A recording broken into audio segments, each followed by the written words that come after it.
அரசியல் சாசனத்தை வைத்து பிரதமர் மோடி வந்து பதவியேற்றிருக்கிறார். நீங்க எப்படி பாக்குறீங்க?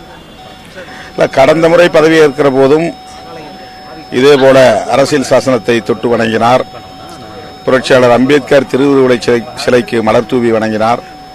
ஆனால் அதன் பிறகு ஆட்சி செய்த 5 ஆண்டுகளில் அரசமைப்பு சட்டத்திற்கு எதிரான நடவடிக்கைகளில் வெளிப்படையாக ஈடுபட்டார். அவர் தலைமையிலான அரசு ஈடுபட்டது. அதனால்தான் ராகுல் காந்தி போன்ற இந்தியா கூட்டணி தலைவர்கள் இந்திய அரசமைப்பு சட்டத்திற்கு பெரும் ஆபத்து சூழ்ந்துள்ளது, அதை காப்பாற்றுங்கள் என்று மக்களிடத்திலே கையேந்தி நின்றார்கள்.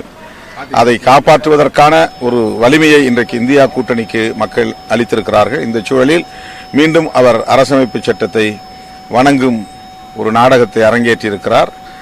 அந்த சட்டத்துக்குரிய மரியாதையை அவர் தொடர்ந்து நடைமுறைப்படுத்தினால் வரவேற்கிறோம், வாழ்த்துகிறோம். தமிழ்நாட்டை பொறுத்த வரைக்குமே ஒரு இடத்துல கூட நாங்கள் வெற்றி பெறலாம், பிரகாசமான எதிர்காலம் இருக்கு, அது என் கண் கூட தெரியுது அப்படின்னு பிரதமர் சொல்கிறார். அதை எப்படி பார்க்குறீங்க? பிரதமருடைய ஏக்கம் வெளிப்படுகிறது. தமிழ்நாட்டு மக்கள் அதற்கு இடம் கொடுக்க மாட்டார்கள். நடிகர் விஜய் உங்களுக்கு வாழ்த்து தெரிவித்திருக்கிறார். அவருடைய அன்பை எப்படி பார்க்குறீங்க? அவருடைய அன்புக்கு என்னுடைய நெஞ்சார்ந்த நன்றி. விஜய் அவர்களுக்கு என்னுடைய வாழ்த்துக்கள்.